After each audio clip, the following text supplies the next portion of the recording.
Dalam sebuah riwayat kalau nama Nabi disebut lalu tidak dijawab dengan Sallallahu Alaihi Wasallam, itu cukup untuk menyebut orang itu pelit Pak. Kira-kira nggak ada yang pelit ya? Maka kalau ada sebut nama Nabi Muhammad, kita jawab Sallallahu Alaihi Wasallam. Jamaah rahimahullah, Allah berfirman, Inna dina 'indallahil Islam. Inna sesungguhnya dina agama yang diridhoi Allah di sisi Allah al-Islam adalah Islam. Satu sistem ajaran yang menuntun kita untuk memorientasikan seluruh hidup kita ini hanya untuk Allah Subhanahu wa Ta'ala, dan memberikan status kita di dunia ini sebagai hamba Allah, Abdullah dan Khalifah Allah di muka bumi. Jamaah rahimahullah, dalam satu keputusan Amir Muhammadiyah itu memilah ajaran Islam itu menjadi 4 dimensi.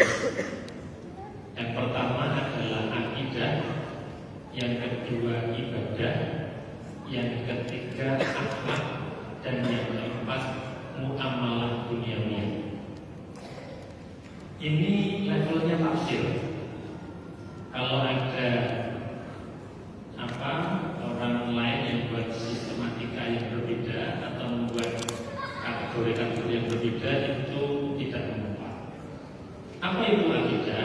Akidah adalah hal-hal yang terkait dengan konsep-konsep keyakinan. Rukun iman itu konsep tentang Allah, tentang adanya malaikat, makhluk Allah yang punya tugas-tugas khusus, kitab suci, ada rasul, utusan, dari akhir takdir, tentang dosa dan pahala, tentang surga dan neraka, tentang alam roh, misalnya alam barzakh, rute perjalanan manusia dari Lauhul Mahfuz ke alam kandungan, ke dunia, lalu ke barzakh dan seterusnya. Ini wilayah konsep-konsep keyakinan yang tidak selalu bisa dirasionalisasikan. Kadang-kadang konsep keyakinan ini ketika berakulturasi dengan budaya itu sering tercampur-campur, sehingga Muhammadiyah itu ada satu istilah tajdid dalam konteks akidah itu sering tajdidnya itu bermakna tajdid. Tajdid itu pemurnian. Ini wilayah akidah. Misalnya contoh ya, saya nggak tahu Bapak Ibu di sini, kalau ada orang tanya orang yang masuk alam barzakh itu kira-kira sekali waktu dia bisa nggak nengok rumahnya di dunia?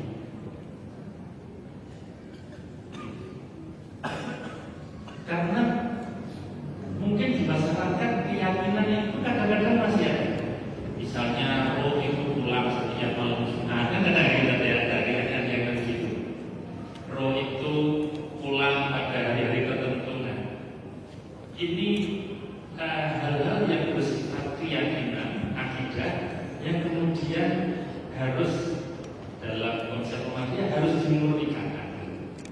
Akidah. Yang kedua itu ibadah. Apa itu ibadah?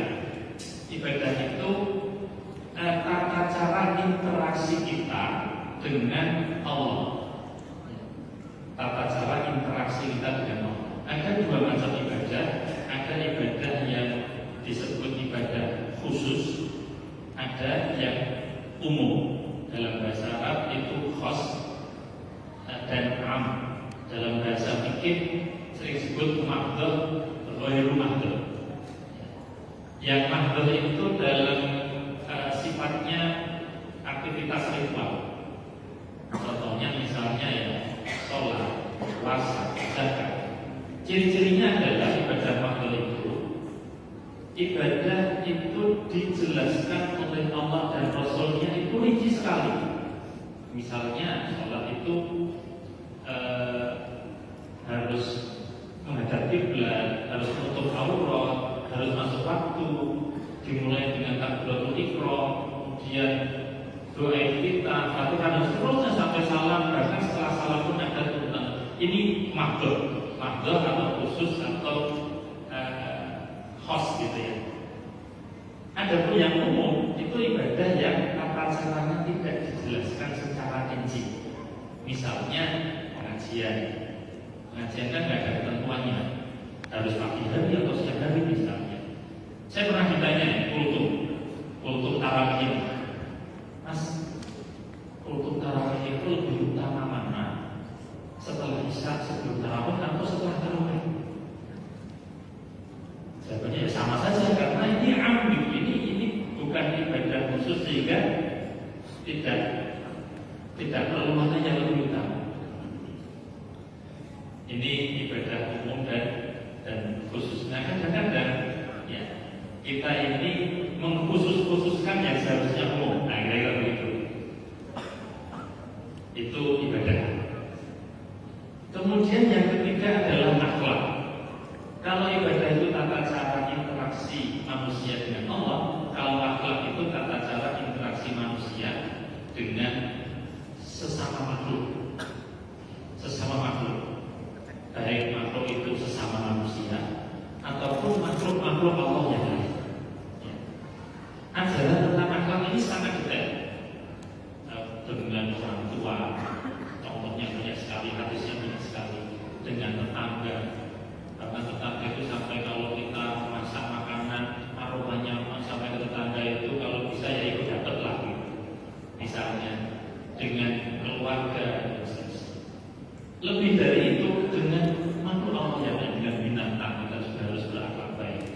Maka ajaran Islam dengan binatang itu misalnya kalau kita menyembelih binatang itu gunakan pisau yang tajam biar tidak terlalu lama kesakitan.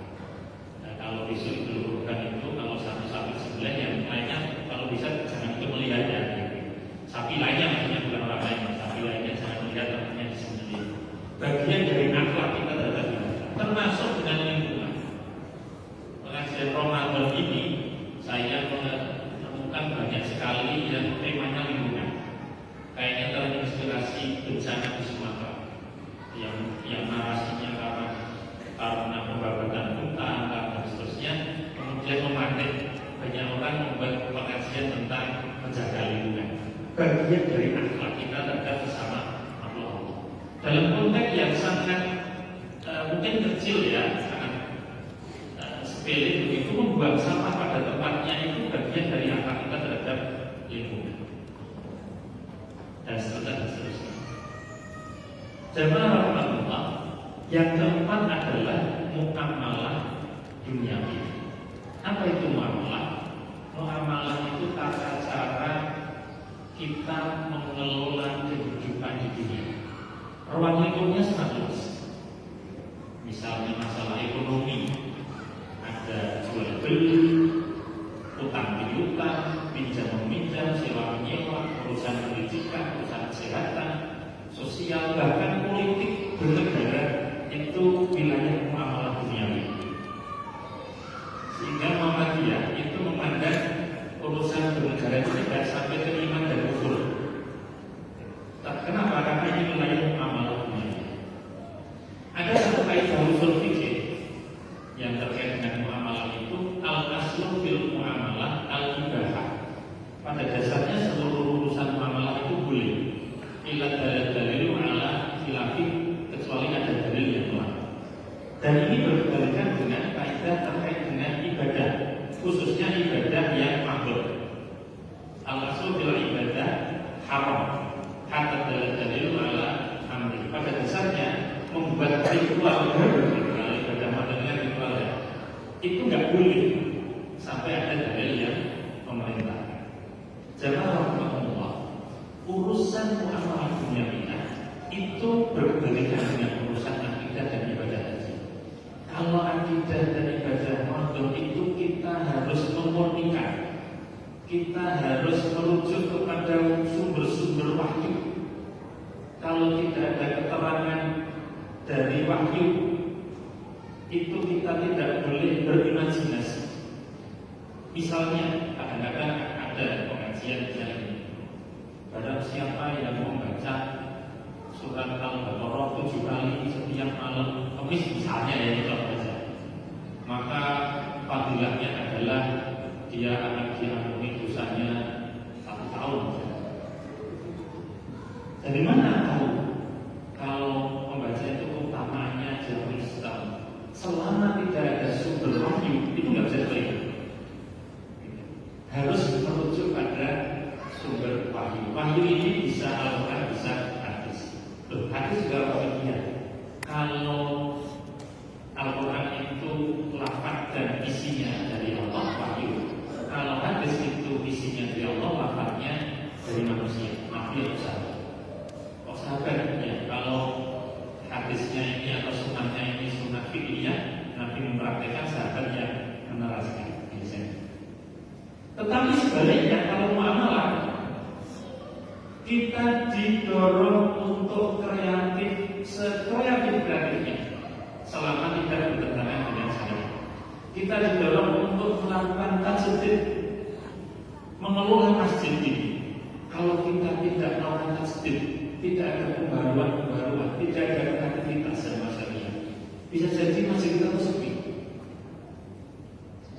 Saya beberapa kali melihat contoh ya, di Jalan Wonosari itu ada masjid yang kreatif. Kalau Jumatan itu selalu penuh sesak. Sampai anak saya pulang dari pesantren itu tahu itu ya, besok diantar Jumatan ke masjid itu ya. Saya antar kenapa? Karena teman-teman ada ke sana. Ternyata Bapak Ibu Jumat berkahnya itu kayak prasmanan. Mau cari soto ada, cari bakso ada, cari gulai ada. Akhirnya jamaah itu berbondong-bondong kalau Jumatan itu penuh itu. Cuma ya itu begitu imam salam sudah langsung bukan berbondong. Ya, ada yang mengkritik, begitu orang Jumatannya hanya niat nyari Jumat berkah. Ya, spiritualitas kita kan bermacam-macam. Ya gak apa-apa yang begitu. Mudah-mudahan nanti setelah belajar khotbah niatnya berubah kan. Nah, ini contoh saja, contoh bahwa dalam mengelola urusan-urusan duniawi itu ya macam-macam ya, termasuk masjid, madrasah, kemudian amal-amal sosial, ekonomi, kita perlu kreatif. Zaman dulu, orang pikir ini berkembang terus, Bapak Ibu. Zaman dulu orang jual beli itu kan nggak boleh kalau barangnya nggak kelihatan.